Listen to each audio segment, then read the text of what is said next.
طيب عشان ما نبقاش انسان غابه الطبيعي اللي اتكلمنا عليه قبل كده، اول خطوه انسان الغابه ده محتاج يعملها علشان يبقى بني ادم متحضر، اول مهاره محتاج يعملها اسمها الحياديه والموضوعيه. يبانوا ان هما نفس الشيء، لا، في فرق بين الحياديه وبين الموضوعيه، بس هما شبه بعض قوي فبيمشوا مع بعض. شبه بعض في ايه؟ شبه بعض في ان الاتنين عكس الهوى، عكس الانا. يعني الحياديه والموضوعيه بيدعوا الى ايه؟ ايه المهاره اللي اسمها الموضوعيه دي؟ بتدعو الى ان بغض النظر انت بتحب ايه او عايز تعمل ايه، تعال نفكر هو ايه ده، كويس ولا وحش. يعني الحياديه والموضوعيه بيخرجوا نفسك بره الموضوع ويبص على الموضوع من بره كده كانه ما يخصوش، ويحكم على الموضوع ده بآلية معينه منطقيه كده، ويقول والله الموضوع ده كويس او الموضوع ده وحش او الموضوع ده خطر او الموضوع ده مضر، وبعدين يبقى يدخل نفسه في المعادله ويقول بس انا عايزه. لكن لو احنا بدأنا بس انا عايزه، طب بنفكر ليه اصلا؟ طب ما نبطل تفكير، اللي انت عايزه اعمله حبيبي خلاص،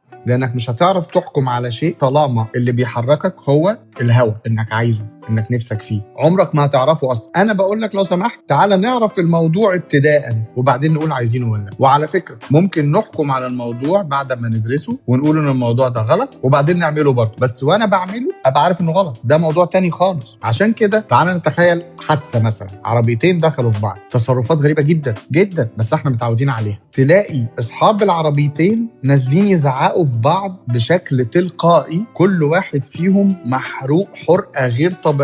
ازاي هو صح والتاني متخلف عقليا؟ ازاي الكلام ده يا جماعه؟ هو في منطق يقول ان احنا الاتنين شايفين ان احنا صح اوتوماتيك كده؟ ده الحادثه بتبقى لسه حاصله حالا، ده بتبقى ما حصلتش اصلا، يعني كانوا هيخبطوا في بعض.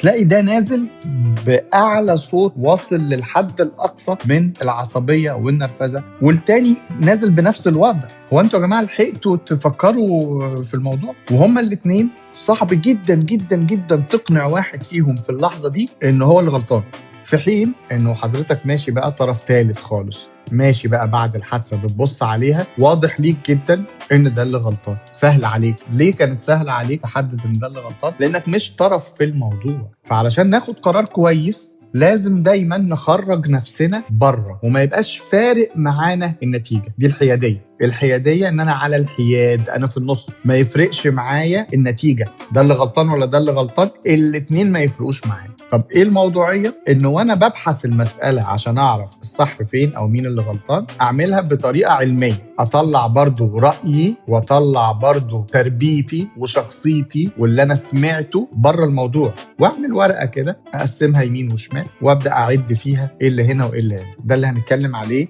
في الفيديو الجاي. ايه خطوره ان انا ما اعملش كده، ما بقاش موضوعي وحيادي؟ يعني يو مايت از ويل ما تفكرش اصلا، يعني يا ريتك ما تفكرش اصلا، لان لو انت واخد قرار ان ده اللي انت عايزه وبعدين هتبدا تفكر هو ده كويس ولا وحش، حبيبي انت خدت القرار، احنا اخدنا القرار خلاص. طب بتهلك نفسك ليه في التفكير؟ فانت بتحرم نفسك من دراسه الامر، بتحرم نفسك من انك تاخد قرار صح. انت لا يمكن تاخد قرار صح غير بالصدفه، غير ان اللي انت حبه او عايزه يطلع بالصدفه صح. لكن فرصتك انك تاخد قرارات بطريقه علميه موضوعيه حياديه انت حرمت نفسك منها. هو ده اللي انا عايزه، وهلوي بقى الدنيا كلها عشان تمشي اللي انا عايزه.